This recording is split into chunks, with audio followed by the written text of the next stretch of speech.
Blacksmiths tend to make a lot of blacksmithing chisels. What about woodworking chisels? Welcome to Black Bear Forge, where I hope to educate, inspire, and spark the imagination of anyone interested in the traditional art and craft of blacksmithing. It's no secret that I originally got into blacksmithing with the hope of making some woodworking tools. And I've been doing so much blacksmithing, I didn't make woodworking tools for a long time, but I've started doing that more and more, and it has become a big part of my business. So today I thought I would bring you along while I make a socket woodworking chisel. This is actually an antique chisel because I don't have a completed chisel that I've made on hand to show you. But at the end of the video, we should have one. So let's get started and let's make a chisel. For our wood chisel, I'm going to start with 7 inches of 1/4 inch thick by 3/4 inch wide mild steel, and then this will have a forge welded tool steel edge. For that, I'm going to use a piece of 1/4 by 3/4 by 1 inch long W1 tool steel. I'm going to start by forging the socket.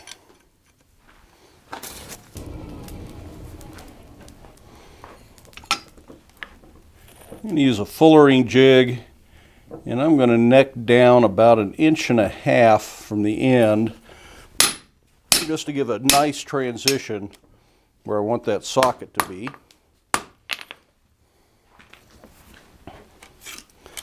Now I'm going to use a cross peen. I'm going to start in the center.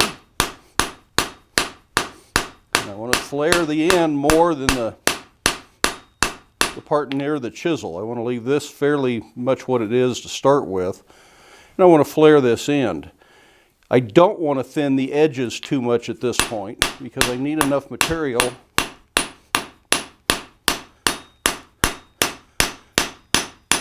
have a thick spot for my weld. I've also taken the time to sketch out what I want my socket to look like. This is just a flared section that's 3/4 inches across the bottom, 2 inches wide by 2 inches tall, based on a center line. Really nothing too spectacular, but that's the size I think I want the socket to be.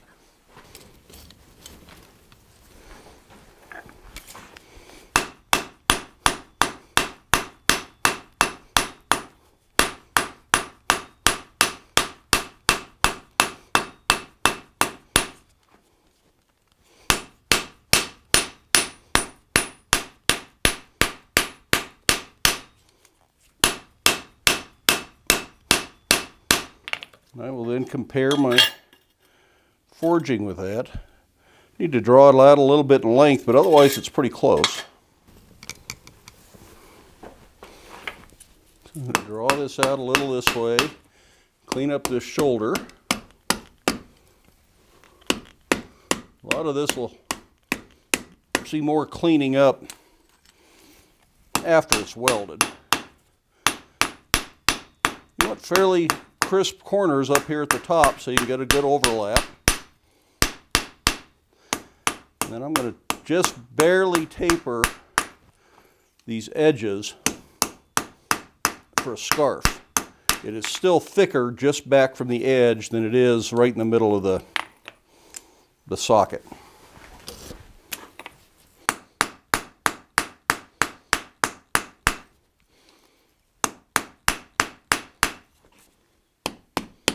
This will get a lot of cleaning up after it's been welded. So that's pretty much what I want to start with. I'm going to use the hammer and get right in with a thick spot down here to make sure that that will wrap up nicely. And that's the next step, is to wrap this up. To do that, I'm going to work in a swedge, and I'm going to work with the flare here so that I'm working parallel to the edge when I do the edges, and then I can bring this in and start working the rest of it. It's a lot easier to sink this in a swedge, but go slowly or you'll end up crushing it and not making it round. Now that we can't get the peen in there anymore, it's just up to rounding it up from the outside. Remember, one side's got to tuck under the other.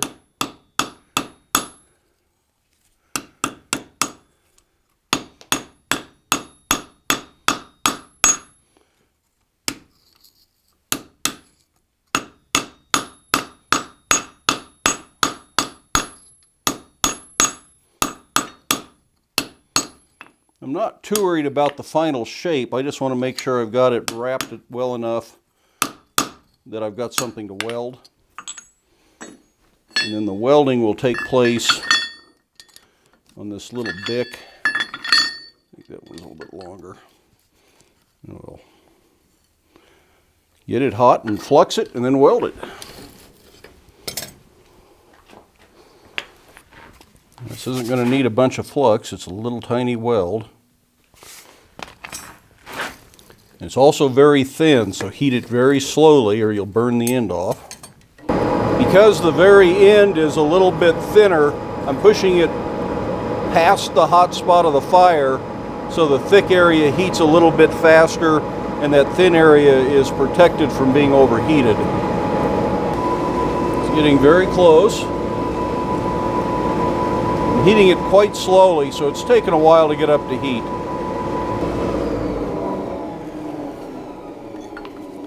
Put it on the mandrel.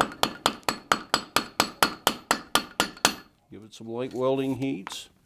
That did not take. Shoot. Means I got to close it back up.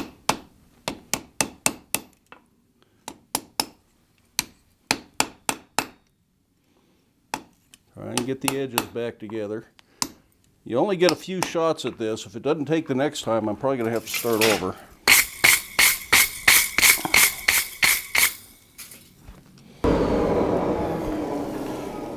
Part of the problem with something like this is that this mandrel, or bick, really cools the material to weld off super fast. But that felt much better. This is going to take some more refinement. But we have a socket.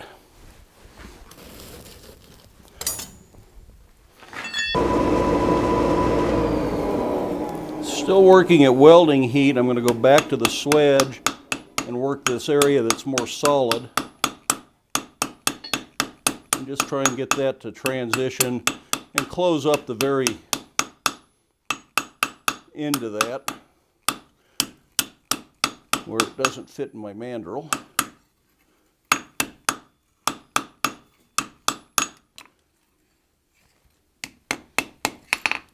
And I want to try and get this straight. I'm going to go one more time onto the keep calling it a mandrel. It's a bick, it's a mandrel, it's whatever you want to call it. I'm going to do it one more time just to try and even this up. And then I'll work it down to a fairly low heat to try and get all the scale off of it.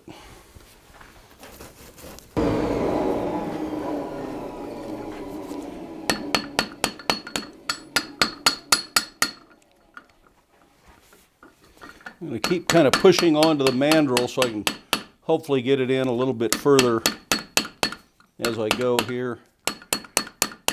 It's not real important. You have to make the handle to fit.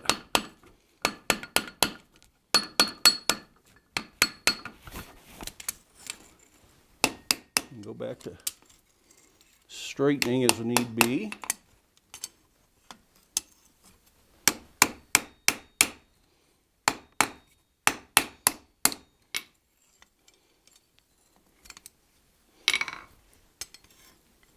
Not quite long enough to hold on to here. Okay, I think we are pretty much ready to weld the tool steel on.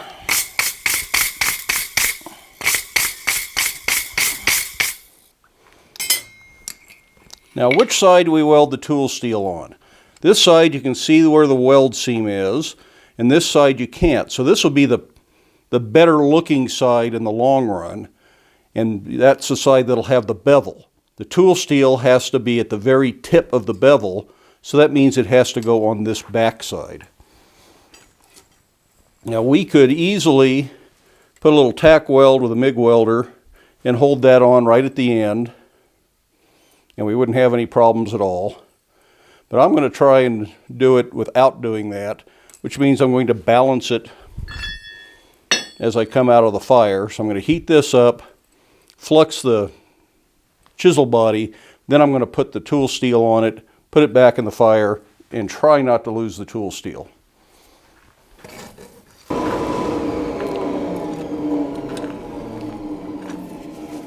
So doing it this way, you really don't need much flux at all because it goes right where you want it. You're not worrying about trying to get it to soak in. My tool steel has an edge cut on it. It's this end where the tongs are was cut at about 45 degrees. And therefore it should form my scarf for me. This gets a little bit fiddly, but I know it can be done. I've done it before.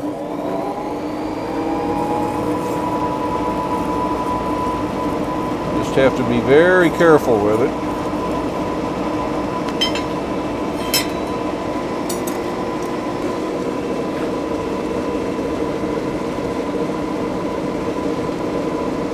Now, part of the reason I can do this without flipping it is because the tool steel welds at a lower temperature, so I need the mild steel on the bottom to be hotter anyways. It would be nice if I could get it to flip, but it's one disadvantage to doing this, but I think it'll work just fine.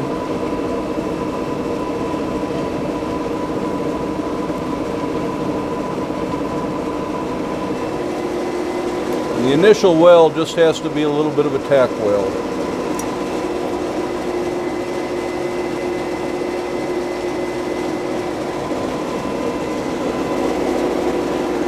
It's getting awfully close. Let's see what happens.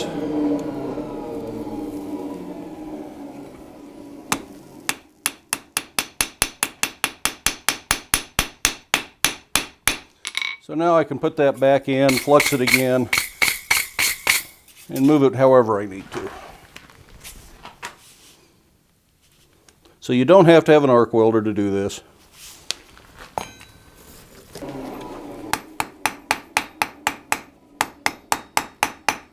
Now it's really just a matter of drawing that down to the same 1/4 inch thickness that the rest of the blade is.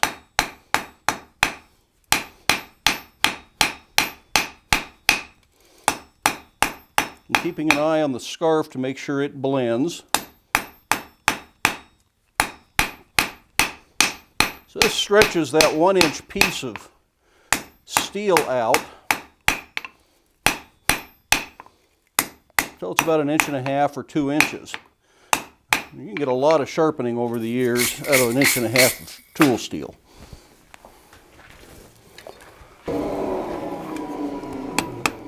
Just work right on that scarf to make sure it's down.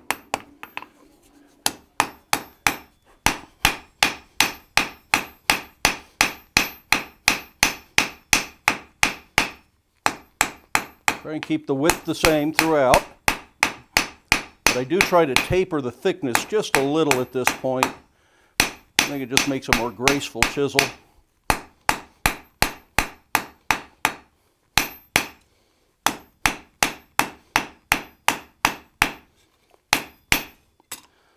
So that's pretty much all of the forging steps. I think I'm going to come through and I'm going to bevel the edge a little bit. We'll make a bevel edge chisel out of this. So the side of the tool steel stays perfectly flat when it's all ground and finished. So I'm going to bevel this top edge. I suppose if I did a lot more of these, I'd make a bottom swedge.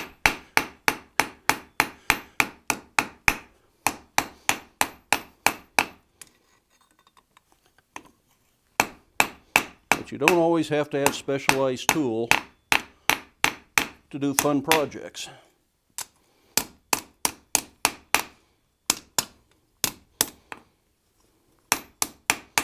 Just doing a little bit of straightening here.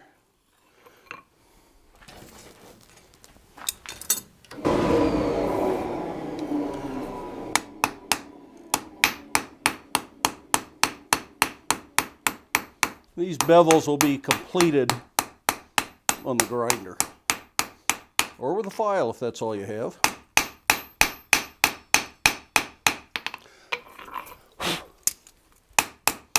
Remember, ultimately you want that back flat and smooth, so keeping the scale out from under it and working mostly from the front will help accomplish that.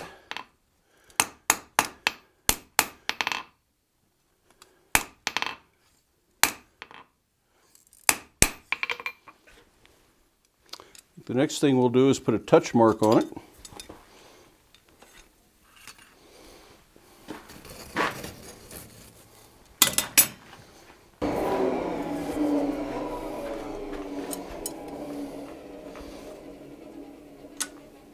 And this is something I put on the front of the chisel. Try and get it centered. It looks really bad when this is off center on a tool like this, but it's real easy to get it off center.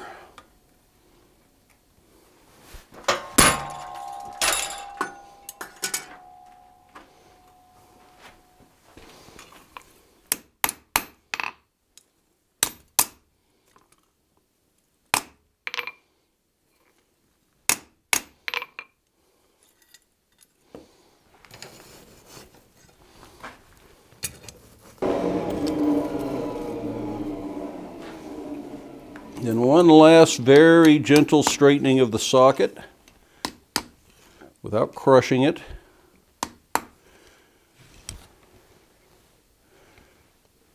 Make sure it's in line with the center of the blade and with the edge line of the blade.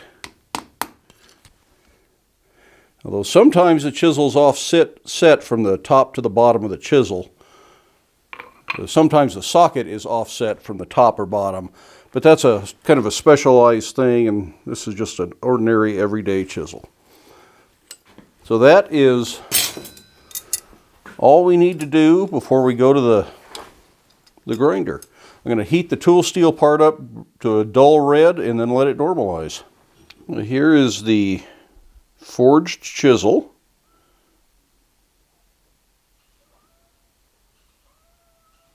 Looks like it could use just a little bit of straightening, and I'll do before we grind it.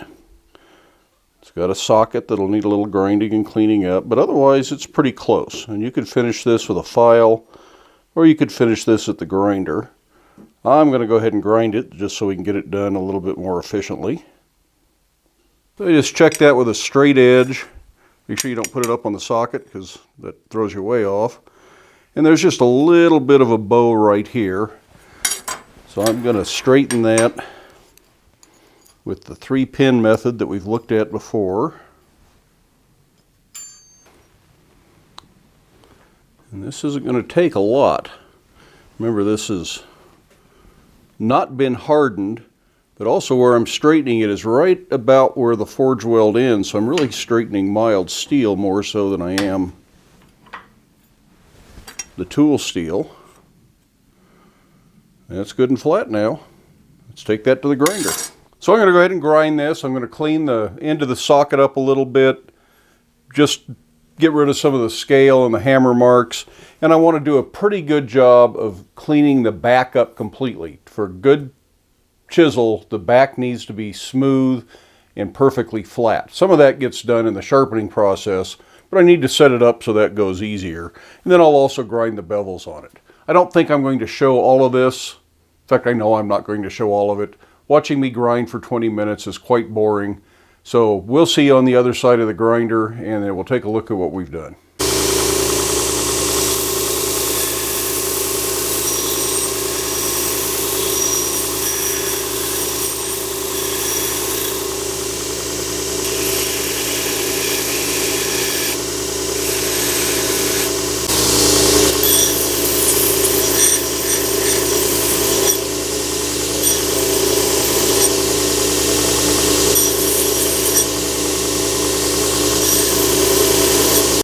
So we're about ready to harden and temper our chisel. I just want to let you know I'm going to go all the way through the process of turning and putting a handle on this. So stick around to the end of the video if you want to watch the handle process. And also, if you want to see a close-up of the finished chisel, that'll be at the very end of the video, very last thing. Let's review real quick where we are at this point. We started off with mild steel, we forged the socket, we then forge welded a piece of tool steel to the back of the chisel and finished forging the chisel to shape and then let it normalize. And that was actually yesterday. I came back this morning, I didn't worry about it yesterday at all. So this morning then I have come back and I have checked it for straightness, did a quick straightening, ground it, and I have ground it down to a 220 finish, which takes most of the deep scratch marks out and is going to make it easier to do the final finishing after it's been hardened and tempered. I have then normalized it again because that grinding introduces some stress to the steel, and it doesn't hurt to do the multiple normalizing cycles anyway. So it's been normalized twice. You could do a third time if you want to. Now it's time to harden this. Our tool steel component is W1 tool steel. W1 is a fairly simple tool steel. It's one of those that really follows most of the rules that we learn about hardening and tempering, such as heat to just above non-magnetic, and that's the appropriate temperature for W1. If we consult the book on heat treating, and this is William E. Bryson, Heat Treatment, Selection, and Application of Tool Steels, and look in the section that talks about W1, it specifies a hardening temperature of 1475, so 1,475 degrees Fahrenheit, 800 degrees centigrade for those of you that are in that world. So that's what we need to heat it to. That's just a little above magnetic. It's not very hot. If this is a bright orange, you've vastly exceeded it, you've increased the grain structure, and you're more likely to introduce cracks when you quench it. So don't get it too hot. You can always reharden if it didn't get hard enough and heat it a little hotter the next time. I'm going to go ahead and put this in the fire with the blower off and let it come up to temperature slowly. If I need to turn the blower on because it isn't getting hot enough, I'll do that. But remember, it's going to be cherry red, not orange. We're going to keep turning it over to make sure it heats evenly. If it heats unevenly, it's more likely to warp. And this is going to take a few minutes because that fire is not very hot, and that's okay. Like I say, if we need to, we can cycle the blower on for about 30 or 40 seconds every now and then, just to keep the fire at an even temperature. And keep checking it to see if it's starting to glow.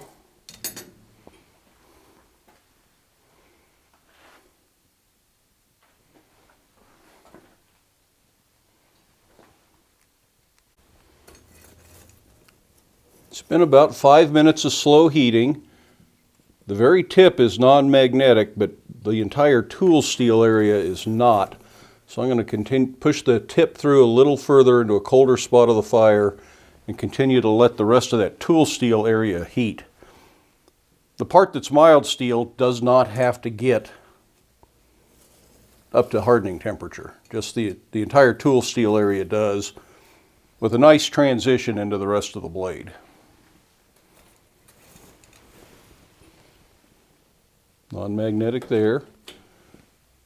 Magnetic up there. Yep, we're getting really close.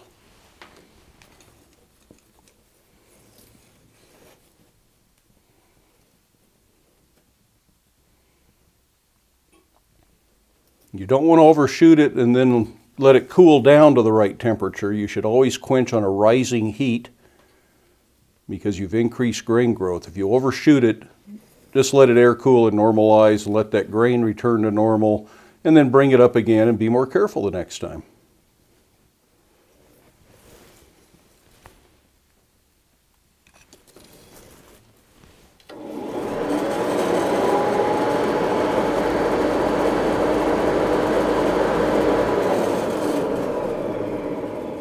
Okay, that's it. Keep it moving up and down in the quench. Don't move it front to back, that might increase a warp as it cools unevenly, but you can move it side to side, and then as it's pretty much completely cool, you can do the entire thing. And quench it until it's cold enough to touch. That tool steel is as stressed out as it can ever get, so you want to get it into temper right away. You don't want to put that off and wait till this evening to do it. Do it as soon as you get it cool enough. I'm going to let it temper at 450 for an hour. Our chisel has been hardened and tempered, and amazingly it stayed straight, which I'm always happy when that happens. So the next step is to clean it up as much as you want to clean it up. It has to be clean and smooth on the back, at least for any part of it that will ever be sharpened, and the edges should be at least not rough or snaggy. But if you like the looks of the black finish from hardening and tempering, there's no reason you can't leave it. You can leave a few hammer marks in. The top surface here really doesn't matter all that much. It's never going to be in contact with the wood. It's the back that has to be able to slide across a piece as it cuts. And then we'll also grind a bevel on it. After that, it'll be time to go inside and turn a handle for it.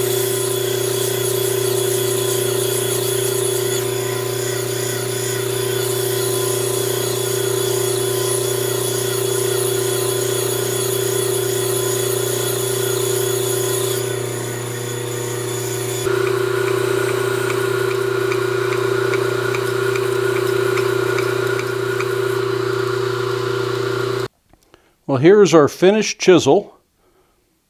I took the parts I really wanted down to 400 and then hit them lightly on the buffer. This isn't 100% done. It'll need to be sharpened still, but I want to get a handle on it before I worry about sharpening it. Well, here we are down in the basement workshop with the wood lathe, and we need to make a handle for our chisel. For that, I have some curly maple that I've roughed out, got a center mark on it, so we'll get this chucked up in the lathe and we'll see what we can do about making a handle.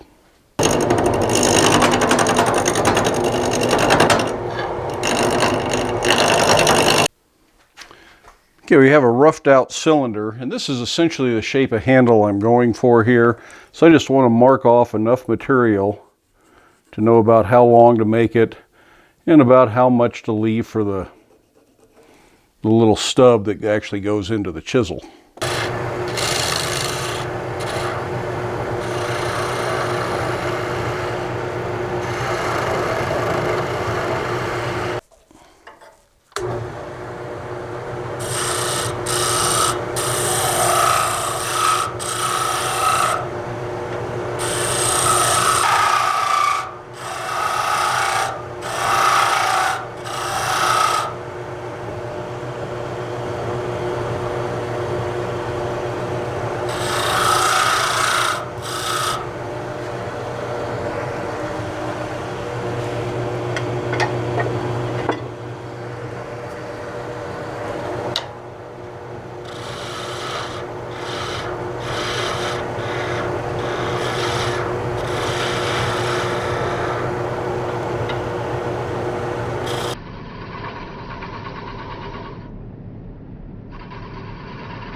Well, there's our basic shape.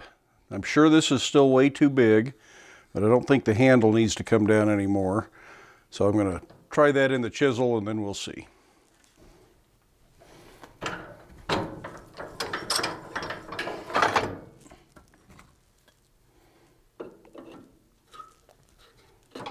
It's getting there.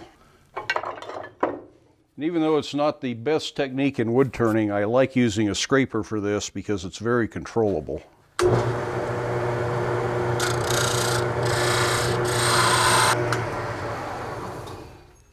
It's just a matter of trial and error.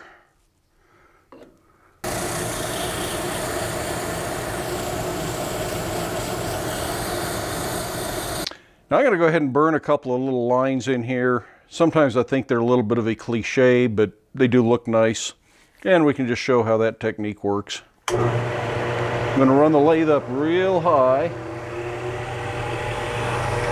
This is a matter of getting stuff really hot.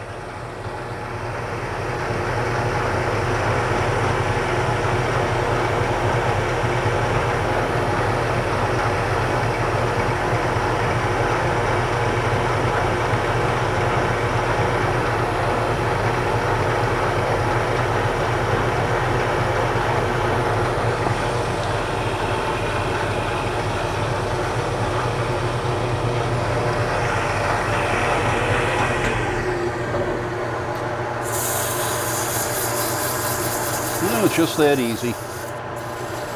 So there's a handle that hopefully is going to fit. And it's pretty close. I still think we're going to need to cut the very end off. It's still where it's rubbing. But we'll do that with a handsaw. So I'm just going to cut off the very end of this.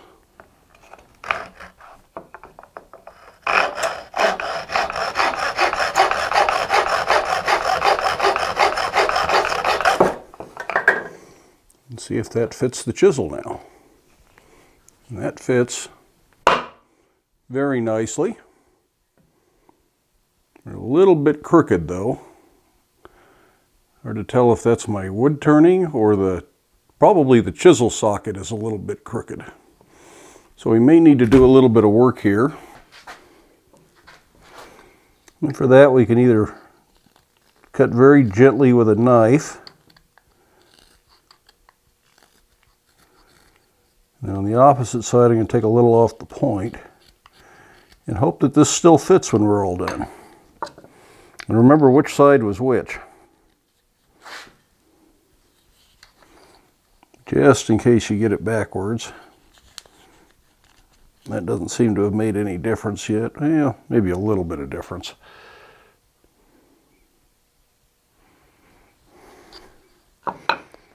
And the other option for this is just to gently file. And this is a good way to adjust the whole round if you need to, because you can turn this while you file. You'll notice that this does not seat up perfectly tight right here. And that's what you want, because over time this is going to get pushed in and it's going to seat tighter. If it seats perfectly now, it'll just end up being loose. The last thing I want to do is clean up this end. This is going to need hand sanding eventually. Some of you really good wood turners out there probably have a way to do this on the lathe, but I'm not sure how to chuck up this other end of the lathe and get this perfect, so I'm going to do it with a file. Well, that, as they say, is that. It's a nice, usable woodworking chisel. This is not one that I would put through hard abuse hitting it with a mallet. And the only reason I say that is I think the neck here is a little bit thin. I think if we had started with 5/16 by 3/4 material or something even a little bit larger and then worked down the parts that we needed thinner, we could have left a heavier neck and then I'd be more comfortable with that. So if you're going to make one, I would start with a little bit thicker, a little wider, and try to get this neck a little bit bigger than the 1/4 inch that I ended up with here. It's been a while since I've made one of these, so there's a bit of relearning the process and seeing what works. But nevertheless, it is a perfectly usable chisel. I just wouldn't go banging on it with a 3-pound mallet. Well, I hope you enjoyed that video. Give it a thumbs up if you can. Love it if you hit that subscribe button. Stick around, watch a few of the other videos, share the videos with your friends and on your social media. And if you'd like to support the channel financially, there are links to PayPal and Patreon down in the description. Those are merely donations, there's no obligation, and the content will remain free. Then make time in your day to get out to your shop, make something, stay safe, wear your safety glasses, and we'll see you for the next one.